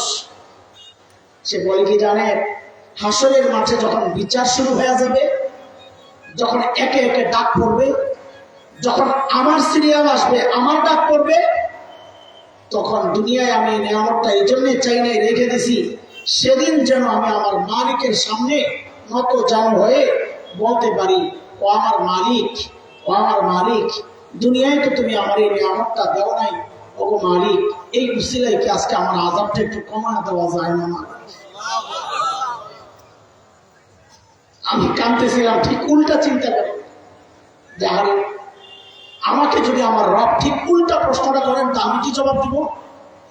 উল্টা প্রশ্ন মানে আমি যখন হিসাব দিতে মালিকের সামনে দাঁড়াবো, তা আমার মালিক যদি আমাকে জিজ্ঞেস করেন, এরে হাসান জামিল, তোকে তো এই চোখের নিয়ামতটা দিছিলাম, তুই তো ভোগ করছস, এখন আযাবটা একটু বাড়ায় দিই, তো আমি কি জবাব দিব? তোকে তো এই জবানের নিয়ামত দিছিলাম, ভোগ করছস এই নিয়ামত, এখন আযাবটা একটু বাড়ায় দিই, আমি কি জবাব দিব? এর যুবক, তুমি কি জবাব দিবা? বাবা, আপনি কি জবাব দিবেন বলেন? হ্যাঁ, কি জবাব দিবেন বলেন? কার কি পুঁজি আছে, কার কি পুঁজি আছে বলেন তো? হ্যাঁ, আরে আমাদের নাই বলি তো এইভাবে বলতেছি। আপনাদের কার কি পুঁজি আছে যে নিশ্চিন্ত এবং জীবন যাপন করছেন? হ্যাঁ, পুঁজি যে নাই তা না, পুঁজি আছে, আমাদের পুঁজি আছে। কি পুঁজি? গুনার গুণা, গুনার গুণা, গুনার গুণা। চুল পাইটা সাদা হয়ে গেছে, এখন গুণা ছাড়তে পারি না। দাড়ি পাইটা সাদা, এখনো গুণা ছাড়তে পারি না। বাবা কবে ছাড়বেন জিজ্ঞেস করি। এর যুবক, তুই ভাবিস না তোর চুল দাড়ি পাকবে একবারে বলবি। কত বাবাকে দেখেছি সন্তানের লাশ কাঁধে নিয়ে যায়, কার কখন ডাক চলে আসে। এই মুহূর্তে ডাক আসলে তোমাদের হৃদয়ে টাচ না করে। আমি একটা যে ভাইরা, আমার কথা যদি তোদের হৃদয়ে টাচ না করে, এর চেয়ে ভালো করে বলার সামর্থ্য সাধ্য আমার নাই। একটা কথা বলি শোন, ও যুবকরা, তোরা আমার সামনে আয়, আমার সামনে আয়। এর চেয়ে ভালো করে আমি বুঝাইতে পারবো না। তো আরেকটা কাজ করি, আমার শেষ অস্ত্র, শেষ অবসর, তোরা আমার সামনে আয়, তোদের পাগুলো আমার সামনে মেলে দে। আমি ওই পাগুলো জড়ায় ধইরা সারা রাত বসে বসে কান্না করি, তখন তোরা গুণা ছেড়ে দেবে, গুণা ছেড়ে দে বাবা, গুণা ছেড়ে দে। এই গুণাওয়ালা চোখগুলো নিয়ে মালিকের সামনে কেমনে দাঁড়াবো বলুন তো? এই গুণাওয়ালা হাত পাও নিয়ে মালিকের সামনে কেমনে দাঁড়াবো? এই গুণাওয়ালা কান নিয়ে মালিকের সামনে কেমনে দাঁড়াবো? এই চামড়া নিয়ে মালিকের সামনে কেমনে দাঁড়াবো? যখন আমার চোখ আমার বিরুদ্ধে আমার মালিকের কাছে সাক্ষী দিবে, আমার কান সাক্ষী দিবে, আমার চামড়া সাক্ষী দিবে। আরে কোরআনের সূরা হামিম আর সাজদা 20, 21, 22 নম্বর আয়াতগুলো যায় পড়ে দেখো, আল্লাহ কি বলেন? হাত্তা ইযা মা জাউহা শাহিদা আলাইহিম সামউহুম ওয়া আবসারুহুম ওয়া জুলুদুহুম বিমা কানু ইয়ামালুন। কি জবাব যুবক, কি জবাব? পুঁজি বানাও ভাই, আল্লাহর রাস্তায় পুঁজি বানাও, পুঁজি বানাও, পুঁজি পুঁজি পুঁজি কিন্তু লাগবে, গুনাহ ছাড়ো, পুঁজি বানাও। মুহতারাম হাজরিন, কথা অনেক দূর চলে গেছে, আমরা আবার চলে আসছি জায়গায়, লাইনে চলে আসি। আসে আল্লাহ আল্লাহ আল্লাহ আল্লাহ। হযরত সাঈদ আসামির কাঠগড়ায়, মনে আছে কোথায়? ঘটনার আগে দিছি না, সময় অনেক চলে যাবে। বুঝানোর জন্য যতটুকু দরকার ছিল হয়ে গেছে। কি সেটা? যে মানুষগুলো ছিল কি, হইল কি? বলেন তো এবার জোরে সোরে, এই যে পরিবর্তনটা কিসের ছোঁয়া? বলেন সবাই, কিসের ছোঁয়া? কোরআন এবং নবী আদর্শে। বলেন, কোরআন এবং নবীর শিক্ষা, নবীর দীক্ষা। বলেন এভাবে বলেন, নবীর শিক্ষা। নবীর 2 মিশন নিয়ে আসছিলেন, শিখাইতে আর চরিত্র ঠিক করতে। তো নবীর শিক্ষা, নবীর দীক্ষা, এইটা পাইয়া বর্বর আরবরা, যারা ছিল মানব ইতিহাসের সর্বশ্রেষ্ঠ সবচেয়ে খারাপ মানুষ, সেই মানুষগুলো হয়ে গেল নবী শিক্ষা, নবী দীক্ষায় সর্বশ্রেষ্ঠ মানুষ হয়ে গেল।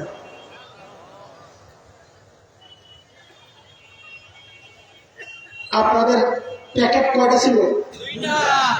এক প্যাকেটে কয় কথা ছিল? সাহাবীদেরকে নিয়ে ওরা ছিল কি, হইল কি মাঝখানে? আচ্ছা, এই প্যাকেটটা আবার পকেটে লোক। এবার বাম পাশের প্যাকেট খুলে, আমাদেরকে নিয়ে কয় কথা ছিল? ধরলাম কি? বলেন, ছাড়লাম কি? আরে এটা দেরি করবো না, খুব সংক্ষেপে আমি জাস্ট ফিনিশিং দেওয়ার চেষ্টা করবো, আপনাদের বিরক্তির কারণ হবো আমরা ইনশাআল্লাহ তাআলা। খেয়াল করে। আচ্ছা, আমাকে একটু বলেন, যে কোরআন ধরে সাহাবায়ে কেরাম সর্বশ্রেষ্ঠ মানুষ হয়ে গেছে, সেই কোরআন তো আল্লাহ আসমানে উঠায় নিয়েছেন, তাই না? হ্যাঁ, আছে, ঠাকুর দেওয়া আছে, কি বলে আছে? ও, খালি কোরআনের পাওয়ারটা কমে না, যে এমন ভাবে বলতেছেন মনে হয় সন্দেহ করে গেছে। কোরআনের পাওয়ার কমে গেছে না আগের মতো আছে? দুর্বল হয়ে গেছে না আগের মতো? তাই এবার আমাকে একটু জবাব দেন, যেই কোরআন ধরে সাহাবায়ে কেরাম সর্বশ্রেষ্ঠ মানুষ হয়ে গেলেন, আপনি কি বিশ্বাস করেন ওই কোরআন একমাত্র মাধ্যম, যে মাধ্যম মানুষকে সর্বশ্রেষ্ঠ মানুষ বানায়? বিশ্বাস করেন এটা? কে কে বিশ্বাস করেন আমি একটু হাত দেখতে চাই। মাশাআল্লাহ, হাত নামান, হাত নামান। তাকবীর দেওয়া লাগবে না, আগে কথা মনে রাখেন, কথা মনে রাখেন, তাকবীর পরে দিয়ে। এক জায়গায় হাত উঠাইছে, এটা মাথায় রাখা লাগবে। কোন জায়গায়? আমরা বিশ্বাস করি কোরআন মানুষকে সর্বশ্রেষ্ঠ মানুষ বানায়। ঠিক আছে কথা? হাত উঠাইছেন তো? হাত আবার নামায় এলাম নেই তো, মানে এই এই এই এই সিদ্ধান্ত থেকে আবার সরে যান নেই তো? বিশ্বাস আছে তো? আরেকটা প্রশ্ন করি, বুঝে শুনে উত্তর দিয়ে, আবেগে দিয়ে দিয়ে। আচ্ছা, আমরা আমাদের সন্তানকে, পরিবারের সদস্যদেরকে সর্বশ্রেষ্ঠ মানুষ বানাতে চাই? চাই? আসলে সত্যি কথা, কে কে চাই দেখি তো? আল্লাহু আকবার। আমিও চাই। হাত নামান। দুই জায়গায় হাত উঠাইছে, মনে আছে? আর কথা কিন্তু খামাকা হাত উঠাইতেছি, নামাইতেছি, মনে করেন না ব্যায়াম করাইতেছি। আমি আপনার করে আটকাইতেছি দেখেন কেমনে বান্ধি। দুই জায়গায় হাত উঠাইছেন, সাধারণ মানুষরা শুনে। ওলামারা ডেকেছেন আপনাদেরকে আজকে, আমাদের বোর্ডের পক্ষ থেকে ওলামারা ডেকেছেন আপনাদেরকে, আপনাদের কথাগুলো শোনা দরকার। দুই জায়গায় হাত উঠাইছেন। এক উঠাইছেন কোরআন মানুষকে সর্বশ্রেষ্ঠ মানুষ বানায়, একমাত্র মাধ্যম। দ্বিতীয় হাত উঠাইছেন আপনি আপনার সন্তানকে, আপনজনকে সর্বশ্রেষ্ঠ বানাতে চান। আমি আবারও জিজ্ঞেস করি, এই কথার উপর কি আপনারা আছেন না ঘুরে গেছেন? তাইলে আমার আর কথা বলতে দ্বিধা নাই। যেখানে এমন অনেক পাওয়া যাবে যারা এই দুই কথায় আপনারা সত্য বলেন নাই, মিথ্যা বলেছেন। কি বলেছেন? বলে আপনি কি গায়েব জানেন? আমি গায়েব জানবো কোথেকে? গায়েব জানেন শুধু এই আস্তে আস্তে, আরে জোরে খাও, জোরে খাও। এত জোরে বলা লাগবে যেন ভিতরে কোনো সংশয় থাকলে ওটা বেরিয়ে যায়। বলেন গায়েব শুধু জানলে বাবা। তাহলে আমি কেমনি জানলাম? কারণ আমি এই সমাজে বসবাস করি, এই সমাজের আলো বাতাসেই আমার বেড়ে ওঠা, এই সমাজের মানুষের স্বভাব চরিত্র সম্পর্কে আমি অবগত। সেই জানার জায়গা থেকে বলছি, আপনারা অনেক পাওয়া যাবে যারা এই দুইটাতেই অথবা যে কোনো একটাতে মিথ্যা কথা বলেছেন। বলে কেমনে বললাম তো বুঝেন। আমি আবার জিজ্ঞেস করি, আপনারা বলেন নাই কোরআন একমাত্র মাধ্যম, যে মাধ্যমে মানুষকে সর্বশ্রেষ্ঠ বানায়? বুঝলেন? সেই আপনারাই কি আবার বললেন যে আপনারা আপনাদের সন্তানদেরকে সর্বশ্রেষ্ঠ বানাতে চান? বলছে আপনি না বলেন সর্বশ্রেষ্ঠ বানায় কোরআন। তা আপনি যদি আপনার সন্তানকে সর্বশ্রেষ্ঠ বানাতে চান, তো সন্তানকে তো আপনার কোরআনই শিক্ষা দেওয়ার জন্য মাদ্রাসায় পাঠানোর কথা ছিল। ওখানে না পাঠাইয়া আপনারা পাঠাইলেন কোথায়? তার মানে মিথ্যা কথা বলছে। তার মানে হয় কোরআনকে সর্বশ্রেষ্ঠ বানাই জানেন, মানেন না, অথবা নিজের সন্তানকে সর্বশ্রেষ্ঠ বানাতে চান না। যদি চান তাহলে আগের কথা কি মিথ্যা? আগের কথা যদি সত্য হয় তাহলে তো সন্তানকে কোরআনই প্রতিষ্ঠানে পড়ানোর কথা ছিল, তা না করে কলেজ থেকে। ঠিক আছে, যাই করছেন করছেন। এবার আমাকে বলেন, কাজ যেটা করছেন ঠকছেন না দিচ্ছে? এত আসতে বললে হবে না, এখানে সাধারণ মানুষ অনেক আছে, আমরা চেহারা দেখে বুঝি। মাদ্রাসা আলাদের চেহারার মধ্যে একটা ডাইলি খাবার একটা ভাব আছে। ডাইল মানে না মসুরের ডাল খাইতে খাইতে চেহারা সাদা হয়ে গেছে, দেখলে বোঝা যায়। মানুষ বলে আসলে তা না, আসলে এটা এলেমের মুখ। আসলে কি এলেমের মুখ? কালো বেটারও সুন্দর লাগে, এটা এলেমের মুখ। সুবহানাল্লাহ। অনেক আছেন বলেন আপনারা সন্তানকে দিন না শিখায়া ঠকছেন না দিচ্ছে, নিজেও ঠকছেন, সন্তানকেও ঠকাইছেন। আমরা যারা মাদ্রাসায় পড়েছি, আমাদের বাবা মাও ঠকেন নাই, আমরাও ঠকি নাই আলহামদুলিল্লাহ। কেন কেন ঠকি নাই? আমি কেন ঠকি নাই? আমার প্রশ্ন, আমি তো ছোট মানুষ, বড়দের হিসাব না। আমি কেন মাদ্রাসায় পড়ে ঠকি নাই? দেখেন, ছোটবেলায় আমি খুব ব্রিলিয়ান্ট ছিলাম। আমার মাথা ছিল একদম পরিষ্কার, কম্পিউটার, যা শুনতাম পড়তাম মনে থাকত সহজে। তো আমরা ধানমন্ডি, ঢাকার ধানমন্ডিতে এক বাসায় ভাড়া থাকতাম। তখন আমাদের বাড়িওয়ালার মেয়েরা, আমি ছোট 6-7 বছর, 8 বছর না, 6-7 বছরই হল, বাড়িওয়ালার মেয়েরা এসে আম্মাকে বুঝাইতেন। কি বুঝাইতেন, কেন বুঝাইতেন সেটা বলছি যে আমাকে নিয়ে ওদের বাসায় নিয়ে আমি ওরা বাংলা ইংরেজি পড়াচ্ছি। ইংরেজি পড়াইতো, বাংলা পড়াইতো, আর অবাক হয়ে যেত এটা কি জিনিস। একবার বলে দিলে সব পারে। তা আম্মাকে এসে বলতেন, খালাম্মা এই মেধাবী ছেলেটারে নষ্ট করেন না। নষ্ট করছেন কি? মাদ্রাসায় নিয়ে এরা যদি স্কুলে পড়া হয় দেশ সেরা ডাক্তার হবে, দেশ সেরা ইঞ্জিনিয়ার হবে, যে ব্রেন আল্লাহ। তো বলেন তো আমার মা বাবা আমার এই মাদ্রাসায় দিয়া আমার নষ্ট করছেন না আমার জিতে আছে? ওনারা বুঝি ঠকে গেছেন। কেন আমি জিতলাম? নিজের ধরে নিজে বেশি পিটাইতে পারবো না। শুধু ছোট্ট করে একটা কথা বলি, দুনিয়ার রাজা বাচ্চাদের চেয়ারে আমরা বসতে পারিনি, বসার শখ নাই, কিন্তু এটা এক চরম বাস্তবতা। মানুষের হৃদয়ে কোরআনের বরকতে মানুষের হৃদয়ে আল্লাহ আমাদের যে মহব্বত আর যে ভালোবাসা, যে শ্রদ্ধা মানুষের হৃদয়ে আল্লাহ দিয়েছেন, কসম আল্লাহ দুনিয়ার রাজা বাচ্চারা ধারে কাছেও নেই। ঠকছি না দিচ্ছে? আমার মা বাবা ঠকছেন না দিচ্ছেন? কেন? আমি তো বলি আরে আমি যাই হয়েছি না হয়েছি, আমার বাবারে যদি আল্লাহ ধরেন সন্তানকে কি অবস্থায় রেখে আসছো, আমার বাবা তো অন্তত এটা বলতে পারবে যে আমার সন্তান নামাজে ছিল, তারাবির নামাজে ছিল, ওই টাইমে আমি দুনিয়া থেকে বিদায় নিচ্ছি। আমার বাবা ঠকেন নাই, আমার মা ঠকেন নাই। কেন? আমাদের প্রোগ্রাম থাকে প্রতিদিন, বছরের কোনো সিজন নাই, প্রতিদিন প্রোগ্রাম, প্রায় এক দুই দিন মিস যেতে পারে, সারা বছর প্রোগ্রাম। আমার তো মনে পড়ে না এমন কোন দিন আমার উপরে দেওয়া যায় যেই দিন আমি মালিকের কাছে বলি না রব্বির হামহুমা কামা রাব্বায়ানি সগীরা। আমার মা বাবা ঠকছেন না দিচ্ছে? আমার তো আরো কিছু পাগলামি আছে। আমাদের গ্রামের বাড়ি থাকা হয় না, যাওয়া হয় না, কিন্তু যাই একটা মাদ্রাসা আছে, পেছনেই আমার মা বাবা শুয়ে আছেন, কবর তাদের।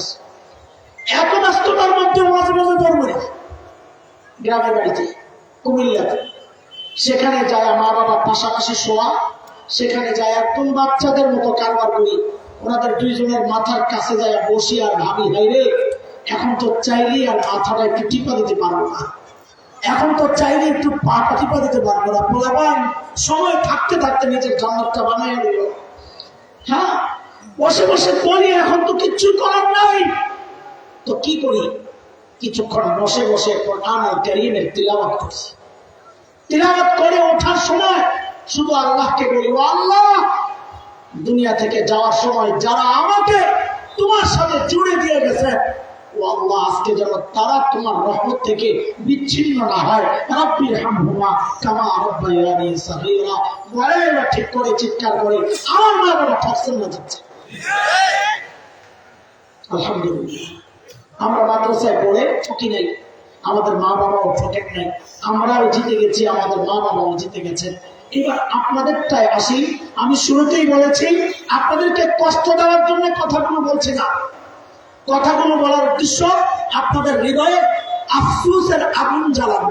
আরে কি করবো, আরে মনে আসেনি, আরে কি করলাম, এই আগুনটা জ্বালানোর জন্য কথাগুলো বলছি। দোস্ত আমার শেষ কথাগুলো একটু শুনেন আল্লাহর রাস্তে। ফিনিশিং এর কথা না শুনলে এই যে লম্বা টান চিলিয়ে এলাম সব বরবাদ হবে।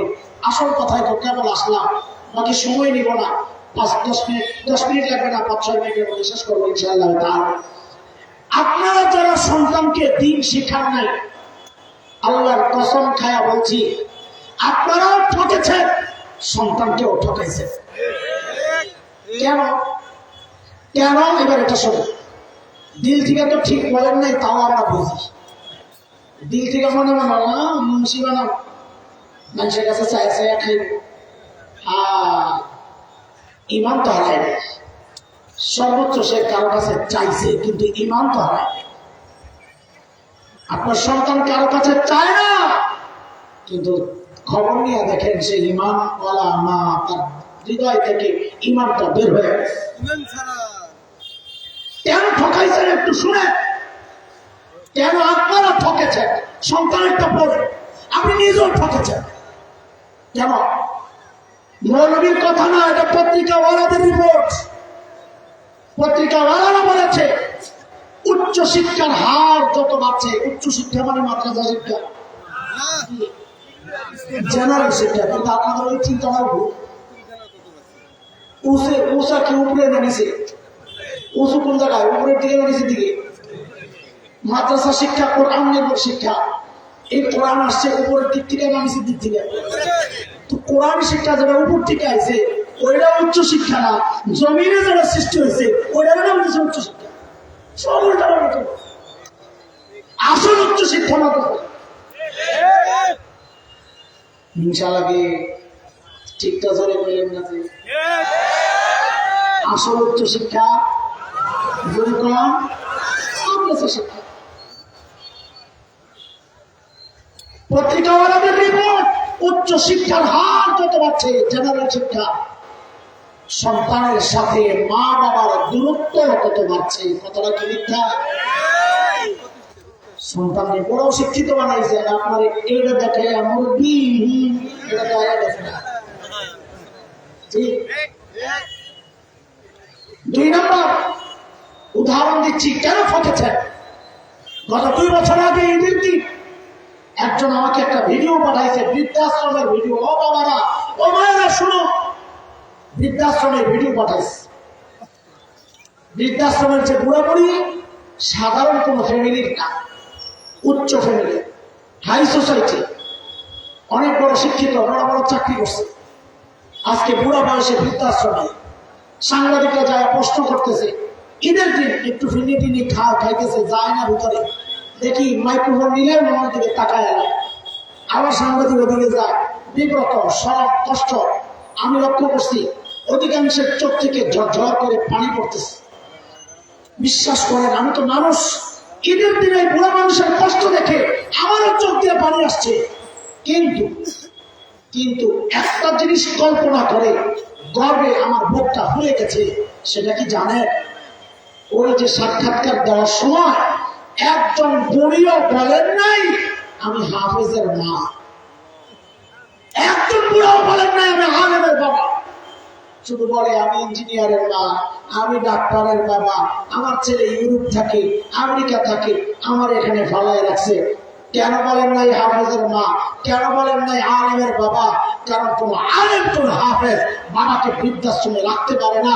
ওকে শিখানো হয়, ওই যে দীক্ষা মাদ্রাসায় কি শিখানো হয়, ওকে কোরআন শিখানো হয়, শিক্ষিত বানানো হয়, ওকে দীক্ষাও দেওয়া হয়, নববী শিক্ষাও দেওয়া হয়, দীক্ষাও দেওয়া হয়। ওকে শিখানো হয়েছে তোমার মায়ের কাছে, পায়ের কাছে তোমার জান্নাত, ওই জান্নাতকে বৃদ্ধাশ্রমে ফেলায় রাখতে পারে। এটাই হচ্ছে মাদ্রাসা, এটাই হচ্ছে মাদ্রাসা। কেমন পর্যন্ত যত সমস্যা আসবে মনে রেখে, মৌলিক সমস্যা 2টাই, মূর্খতা, চারিত্রিক অবগত। সমাধানও 2টাই, নববী শিক্ষা, নববী দীক্ষা। আমরা মাদ্রাসাওয়ালারা কি করি? এটা সর্বশ্রেষ্ঠ মানুষ বানাই। সারা বাংলাদেশের থানাগুলোতে চেক করো, আসামিদের লিস্ট থাকে, ছবি থাকে। যা দেখেন মাদ্রাসার ছাত্র কয়টা পান, যান কয়জন নেশাখোর পান, যান। আমি গর্বের সাথে বলছি না, বাস্তবতা। 2-4টা এদিক ওদিক চলেও যেতে পারে, হতে পারে, আল্লাহ ওদেরকে হেদায়েত দেন। কিন্তু আমভাবে যদি হিসাব করেন তাহলে বাংলাদেশের অপরাধীদের 1% মৌলবীরা ধরেন। ঠিক কিনা বলে? তারপরেও এরা আপনাদের কাছে ভালো, কারণ এরা যদি চিন্তা চায় ক্ষমতায় চলে আসে, আপনার চুরি করা বন্ধ হয়ে যাবে, আপনার দুর্নীতি করা বন্ধ হয়ে যাবে, বিদেশে টাকা পাচার করা বন্ধ হয়ে যাবে, সন্ত্রাস করা বন্ধ হয়ে যাবে। আমাদেরকে দাবায় রাখতে পারবেন না। যাচ্ছে মানুষ, একদিন কালিমার পতাকা বাংলাদেশে উঠবে, কোরআনী শাসন কায়েম হবে, তখন পালাবার রাস্তা খুঁজে পাবো না।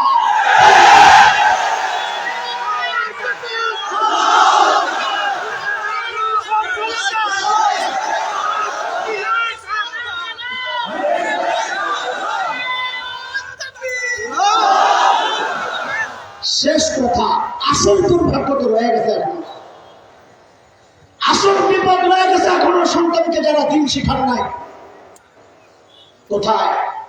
যেই সন্তানের ক্যারিয়ার চিন্তা করে, নিজের লাইফটা, ক্যারিয়ারটা শেষ করেছে, নিজের কামাই রোজগার মেহনত সব সন্তানের পেছনে, ওই সন্তান কিন্তু ঠিকই আখেরাতে, হাসরে আপনার আখেরাতের ক্যারিয়ারটা বরবাদ করবে। সূরা আহজাবে আসছে, সন্তানরা, অধীনস্থরা, কর্মীরা নেতার বিরুদ্ধে, বড় ভাইয়ের বিরুদ্ধে, বাবা মার বিরুদ্ধে, অভিভাবকের বিরুদ্ধে আল্লাহর আদালতে দাঁড়ায় নালিশ করবে। কি বলবে? রব্বানা ইন্না আতানা সাদাতানা ওয়া কুবারানা ফাআদাল্লুনা আস-সাবিলা রব্বানা আতিহিম ضعفين من العذاب والعنهم لعنا كبيرا। আল্লাহ আমাদের অভিভাবক, আমাদের মুরব্বী আমাদেরকে পথভ্রষ্ট করেছে, আমরা তাদের কথা মেনেছি না। আজকে আমরা ডাবল শাস্তি চাই, ডাবল শাস্তি। কেন ডাবল? তাফসীর পরে বুঝেন, আগে এমনি বুঝালো। আমার খাওয়ানোর দায়িত্ব ছিল, খাওয়ায় নাই, এক অপরাধ। পরিবর্তে খাওয়ার পরিবর্তে বিষ খাওয়াইছে। আমার দিন শেখানোর দায়িত্ব ছিল, তাদের দিন শেখায় নাই, এক অপরাধ।